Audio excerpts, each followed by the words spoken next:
Hello मेरे प्यारे विद्यार्थियों। तो कैसे हैं आप सभी लोग? मजा में? और अब तो बारिशों का आनंद भी ले रहे होंगे आप बहुत अच्छे से, और इससे जोर से नहा रहे होंगे बारिश में कि पूछिए ही मत, है ना। चलिए, आज हम फिर से मिल रहे हैं कक्षा 10 के विज्ञान के धातु और धातु वाले चैप्टर को लेकर के। बच्चों, हम इस चैप्टर में मध्यम क्रियाशील धातुओं का निष्कर्षण पढ़ चुके हैं, और मैं एक बार इसको दोबारा से रिवाइज करवाऊं तो आपने ये पढ़ा था कि सामान्यतः जो मध्यम क्रियाशील धातुएं होती हैं वह अपने सल्फाइड और कार्बोनेट एस के रूप में पाई जाती हैं। फिर क्या किया जाता है, इन धातुओं को सामान्यतः क्या किया जाता है, आपने इन्हें किसे बदला था, ऑक्साइड एस्क के रूप में। और ऑक्साइड एस्क के रूप में बदलने के बाद आपने याद होगा कि इनको क्या करवाया था, प्रबल अपचायक से आपने इन ऑक्साइड अयस्कों को क्या करवाया था, अपचयित करवाया था। और अपचयित करवाने के बाद आपको क्या प्राप्त हुई थी, धातु प्राप्त हो गई थी। यहां तक आप यह पिछली क्लास में पढ़ चुके थे। अब हम बात करते हैं इससे आगे, तो ध्यान से सुनिएगा। आपने क्या कहा, आपने ये पढ़ा है कि मध्यम क्रियाशील जो धातुएं होती हैं उनके ऑक्साइड अयस्कों से धातु को प्राप्त करने के लिए इनकी क्रिया किससे करवाई जाती है, प्रबल अपचायक से करवाई जाती है।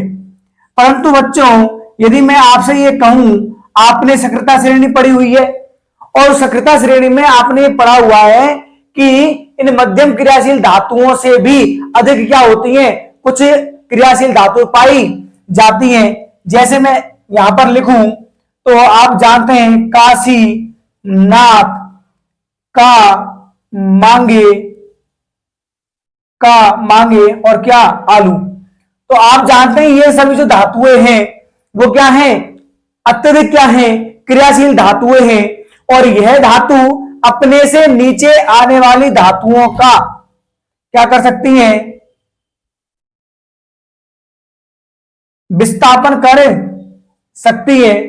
तो दूसरा तरीका क्या है, मध्यम क्रियाशील धातुओं के ऑक्साइडों से धातु को प्राप्त करने का पहला तरीका तो क्या था कि इनकी क्रिया किससे करवाई जाए, प्रबल अपचायक से करवाई जाए। और प्रबल अपचायक से इनकी क्रिया करवाने के बाद आपको धातुएं प्राप्त हो जाती है।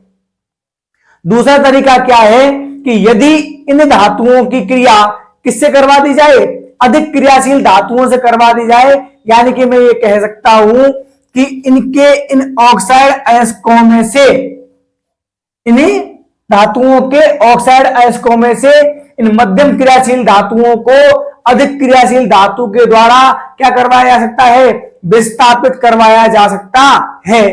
लेकिन जब अधिक क्रियाशील धातुओं का क्या करोगे, आप यहां उपयोग करोगे, तो ये होने वाली जो अभिक्रियाएं होती हैं उन अभिक्रियाओं में क्या प्राप्त होती है बच्चों, अत्यधिक मात्रा में ऊष्मा की प्राप्ति होती है। और अत्यधिक मात्रा में ऊष्मा की प्राप्ति होने के कारण आपको जो धातु प्राप्त होगी वह कैसी अवस्था में प्राप्त होगी, गलित या द्रव अवस्था में प्राप्त होगी। क्या कह रहा हूं, एक बार दोबारा सुन लीजिएगा। आपने पढ़ा हुआ है कि मध्यम क्रियाशील धातुओं को सामान्यतः क्या करते हैं अपन, प्रबल अपचायक के द्वारा क्या किया जा सकता है, इनके ऑक्साइड अयस्कों से अपचयित करवाया जा सकता है और धातुओं को प्राप्त किया जा सकता है। लेकिन मैं ये कह रहा हूं कि सक्रियता श्रेणी में इन धातुओं से ऊपर आने वाली जो धातुएं हैं वह सामान्यतः अधिक क्रियाशीलता दर्शाती हैं। काशीनाथ का मांगे आलू, जमीन पर फेरे और पड़ोसन भाभी हीना। यानी कि ये तीनों क्या है, मध्यम क्रियाशील धातुएं हैं, और ये क्या है, अधिक क्रियाशील धातुएं हैं। और आप ये पढ़ चुके हैं कि अधिक क्रियाशील धातुएं अपने से कम क्रियाशील धातुओं का क्या कर सकती हैं, विस्थापन कर सकती हैं। इसलिए वही बात कर रहे हैं अपन कि मध्यम क्रियाशील धातुओं को अपचायक के अलावा क्या कर सकते हैं आप, अधिक क्रियाशील धातुओं के द्वारा भी इनके ऑक्साइड अयस्कों से अलग कर सकते हैं। परंतु यह प्रक्रिया जो होगी, इस प्रक्रिया में क्या होगा,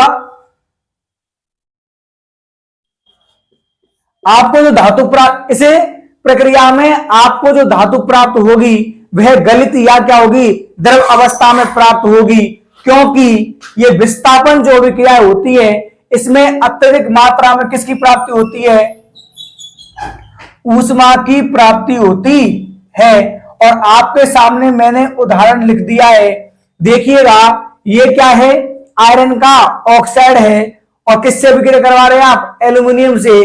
एल्यूमिनियम क्या है, अधिक क्रियाशील, Fe क्या है, कम क्रियाशील।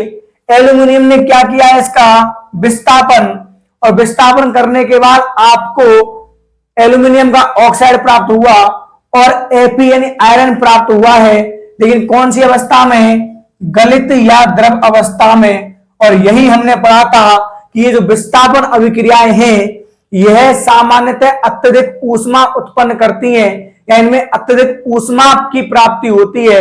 इसलिए प्राप्त होने वाली धातु कौन सी अवस्था में आएगी बच्चों, गलित या द्रव अवस्था में प्राप्त होगी। और याद रखिएगा इस अभिक्रिया का उपयोग, इस अभिक्रिया का उपयोग कौन सी का, जो मैंने लिखी हुई है बोर्ड पर, सामान्यतः मशीनों और रेल की पटरियों में आई हुई दरारों को जोड़ने में किया जाता है। इसलिए इस अभिक्रिया को आप एक नए नाम से जानते हैं और नाम क्या होता है, थर्मिट अभिक्रिया। तो आपसे पूछा जा सकता है कि थर्मिट अभिक्रिया क्या है, या फिर आपसे थर्मिट अभिक्रिया के उपयोग भी पूछे जा सकते हैं। तो क्या पढ़ा है आपने थर्मिट अभिक्रिया में, कि यदि आयरन थर्ड ऑक्साइड की अभिक्रिया किससे करवाई जाए, एल्यूमिनियम से करवाई जाए, तो क्या प्राप्त होता है आपको, आयरन आपको गलित अवस्था में प्राप्त होती है, जिसके कारण आयरन गलित अवस्था में प्राप्त होती है, इसे हम थर्मिट अभिक्रिया कहते हैं। और यदि आपसे थर्मिट अभिक्रिया के उपयोग पूछ लिए जाएं, क्या पूछे जाएं, उपयोग, तो इसका उपयोग कहां किया जाता है, इसका उपयोग मशीनों या मशीनी पुर्जों व रेल की पटरियों में आई हुई दरारों को जोड़ने में किया जाता है। रेल की पटरियों की दरारों को जोड़ने में किया जाता है। याद रखिएगा बहुत ही क्या है, इंपॉर्टेंट अभिक्रिया है, आपसे इसके उपयोग पूछे जा सकते हैं। तो यहां पर आपको यह मध्यम क्रियाशील धातुओं का निष्कर्षण समझ में आ गया होगा। आपने पिछली क्लास में भी पढ़ लिया था, वो पढ़ा था कार्बन के साथ, और अब आपने क्या पढ़ लिया है, उच्च क्रियाशील धातुओं के द्वारा भी क्या पढ़ लिया है, इनका निष्कर्षण पढ़ लिया है। अब हम बात करते हैं अधिक क्रियाशील धातुओं के निष्कर्षण की। उससे पहले एक अभिक्रिया और दी गई है आपको, मैं छोटी सी, मैं उसे यहां लिख देता हूं, सुनिएगा। यह है आपके पास मैग्नीज डाई ऑक्साइड, ठीक है ना। और मैग्नीज डाई ऑक्साइड की अभिक्रिया किससे करवा रहे हैं अपन, एल्यूमिनियम चूर्ण से। किससे करवा रहे हैं बच्चों, एल्यूमिनियम चूर्ण से। आपसे सिंपल सी अभिक्रिया पूछी जा सकती है कि मैग्नीज डाई ऑक्साइड की अभिक्रिया एल्यूमिनियम चूर्ण के साथ लिखिए। तो ये रिएक्शन जो मैं लिख रहा हूं आपसे सीधा एक नंबर में पूछा जा सकता है। तो ये क्या है, मैग्नीज डाई ऑक्साइड है, ये क्या है, एल्यूमिनियम का चूर्ण ले लिया। जब आप इसकी अभिक्रिया करवाओगे तो आपको प्राप्त होगा एल्यूमिनियम ऑक्साइड, और आपको प्राप्त हो जाएगी मैग्नीज धातु। लेकिन यह धातु अत्यधिक ऊष्मा के कारण कौन सी अवस्था में प्राप्त होगी, गलित अवस्था में। कौन सी अवस्था में प्राप्त होगी बच्चों, गलित अवस्था में प्राप्त होगी। याद रखिएगा, ठीक है ना, कि इस अभिक्रिया में जो आपको मैग्नीज धातु प्राप्त हो रही है वह कौन सी अवस्था में हो रही है, गलित अवस्था में प्राप्त हो रही है। और किसकी अभिक्रिया है, यह है मैग्नीज डाई ऑक्साइड। क्या ये मैग्नीज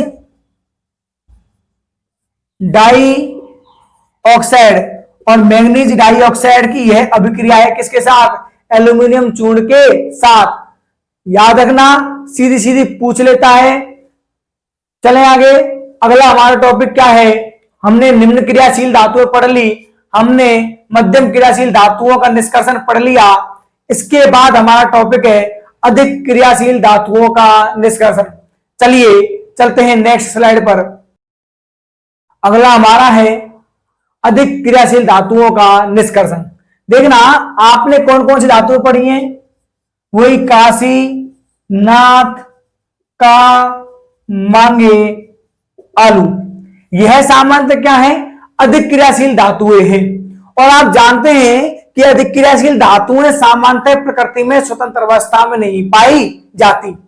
लेकिन बच्चों आप इन धातुओं को क्या नहीं कर सकते, आपने इन्हें आप कार्बन जैसे प्रबल अपचायक के द्वारा, क्या कह रहा हूं दोबारा सुन लीजिएगा, कि ये धातुएं सामान्यतः प्रकृति में स्वतंत्र अवस्था में नहीं पाई जाती और आप इन धातुओं को कार्बन जैसे प्रबल अपचायक के द्वारा भी क्या नहीं कर सकते, अपचयित नहीं करवा सकते और इन धातुओं को इनके अयस्कों से प्राप्त नहीं कर सकते। किसके द्वारा, कार्बन जैसे प्रबल अपचायक के उपयोग के द्वारा। अब सवाल है ऐसा क्यों नहीं कर सकते, क्योंकि इन धातुओं की जो बंधुता होती है, बंधुता मतलब जुड़े रहने की जो क्षमता है, वह कार्बन की अपेक्षा, किसकी अपेक्षा, इस कार्बन की अपेक्षा किसके साथ ज्यादा होती है, ऑक्सीजन के साथ। यानी कि ये ऑक्सीजन के साथ जुड़े रहना ज्यादा पसंद करते हैं, किसकी तुलना में, कार्बन की तुलना में। तो फिर हमारे सामने सवाल ये है कि हम इन अधिक क्रियाशील धातुओं का निष्कर्षण आखिरकार किस विधि के द्वारा करेंगे। तो याद रखना, अधिक क्रियाशील धातुओं के निष्कर्षण की सबसे जो अच्छी विधि कही जाती है वो होती है विद्युत अपघटनी और अपचयन विधि। ठीक है ना, तो विद्युत अपघटनी अपचयन विधि के द्वारा आप इन अधिक क्रियाशील धातुओं का निष्कर्षण आसानी से कर सकते हैं। यदि अपन उदाहरणों की बात करें तो जैसे कि सोडियम, कैल्शियम और जो आपकी मैग्नीशियम धातु हैं, इन धातुओं के जो क्लोराइड हैं, क्या है बच्चों, क्लोराइड। इन धातुओं, कौन कौन सी धातु नाम लिए मैंने आपसे एग्जांपल के लिए, सोडियम, कैल्शियम और मैग्नीशियम। ये धातु, ऐसी जो धातुएं होती हैं, इन धातुओं को इनके क्लोराइडों से, किससे, इनके क्लोराइडों से,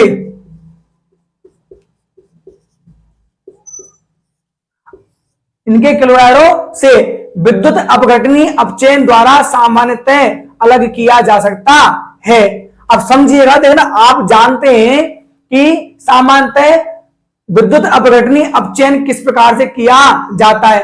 आप सिंपल सा आपने पढ़ा हुआ होगा, अब तक हम बहुत बार पढ़ चुके हैं, पहले चैप्टर में भी दूसरे चैप्टर में भी, कि यहां पर क्या लगा दिए जाएंगे, इस प्रकार से इलेक्ट्रोड लगा दिए जाएंगे और क्या होगा कि इन धातुओं के क्लोराइडों को कौन सी अवस्था में लिया जाएगा, गलित अवस्था में। कौन सी अवस्था में, गलित अवस्था में। और गलित अवस्था में लेने पर जब हम क्या करेंगे, विद्युत धारा प्रवाहित करेंगे। क्या करेंगे बच्चों, विद्युत धारा प्रवाहित। तो आप जानते हैं कि हमें कैथोड पर तो क्या प्राप्त होगा, सोडियम धातु, और एनोड पर क्या प्राप्त हो जाएगी, क्लोरीन गैस प्राप्त हो जाएगी। तो एक प्रकार से क्या हुआ है, इनका क्या हुआ है, अपचयन हो गया, किसके द्वारा, विद्युत के द्वारा। तो इसलिए विद्युत अपघटनी अपचयन में सामान्यतः अधिक क्रियाशील धातुओं का निष्कर्षण आसानी से किया जा सकता है। और हमने एग्जाम्पल ले लिया, जैसे सोडियम, कैल्शियम और मैग्नीशियम जैसी धातुओं को इनके गलित क्लोराइडों से विद्युत अपघटनी अपचयन द्वारा आसानी से पृथक किया जा सकता है। अब देखना, जब आप इसका विलयन ले रहे हो तो क्या बनेगा, Na+ देगा और क्या देगा, Cl-। और जब Na+ देगा तो Na+ कहां मिलेगा आपको, कैथोड पर, और Cl- कहां प्राप्त हो जाएगा आपको, एनोड पर प्राप्त हो जाएगा।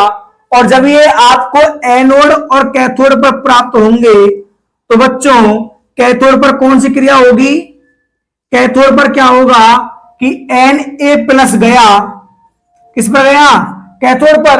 अब कैथोड की प्रकृति कैसी होती है, नेगेटिव। और नेगेटिव प्रकृति का मतलब क्या है कि वहां पर ऑटोमेटिक ही क्या है, इलेक्ट्रॉनों की अधिकता होगी तो ये Na प्लस क्या करेगा, उससे एक इलेक्ट्रॉन क्या कर लेगा, ग्रहण करेगा और क्या बना लेगा, Na बना लेगा। क्या बना लेगा, Na। ठीक है ना।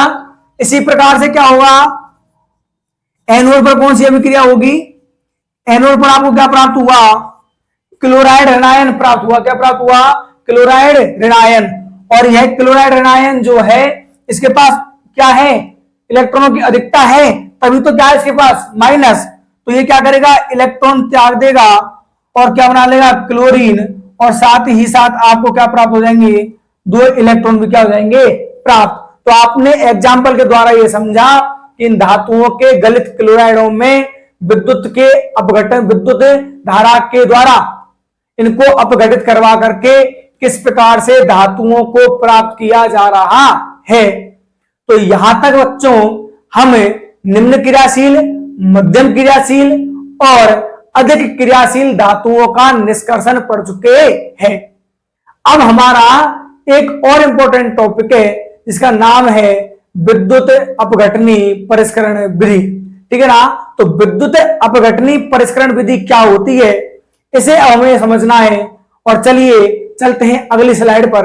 अगला टॉपिक है विद्युत अपघटनी परिष्करण। देखना, आपने अभी क्या पढ़ा है, धातुओं का निष्कर्षण, और आपने पढ़ लिया कि किस प्रकार से हम अयस्कों से धातुओं को प्राप्त कर सकते हैं। अब क्या पढ़ना है, मैं आपसे क्या कह रहा हूं कि आपको जो धातुएं प्राप्त हुई किसके द्वारा, निष्कर्षण के द्वारा, उस निष्कर्षण से प्राप्त हुई जो धातुएं हैं उन धातुओं के ऊपर कुछ क्या पाए जाते हैं, अपद्रव्य। अपद्रव्य का मतलब क्या है, अशुद्धियां पाई जाती हैं। और उन अशुद्धियों को सबसे पहले क्या किया जाएगा, दूर किया जाएगा। और यही क्या कहलाता है, धातुओं का परिष्करण कहलाता है। क्या कह रहा हूं, दोबारा सुनना। अभी आपने धातु को निष्कर्षण किया, यानी कि आपने धातुओं को क्या किया है, उनके अयस्कों से प्राप्त किया है। अब मैं क्या कह रहा हूं कि आपको जो धातुएं प्राप्त हुई उन धातुओं के ऊपर क्या है, कुछ अशुद्धियां या कुछ अपद्रव्य रह जाते हैं। इसलिए वे धातु क्या नहीं है, शुद्ध नहीं है, कैसी है, अशुद्ध। तो क्या करना, अशुद्ध धातुओं से, कौन सी धातुओं से, अशुद्ध धातुओं से अपद्रव्यों को अलग करना क्या कहलाता है, धातुओं का परिष्करण कहलाता है। क्या कहलाता है बच्चों, धातुओं का परिष्करण। तो अशुद्ध धातुओं से अपद्रव्यों को अलग करना धातुओं का परिष्करण कहलाता है।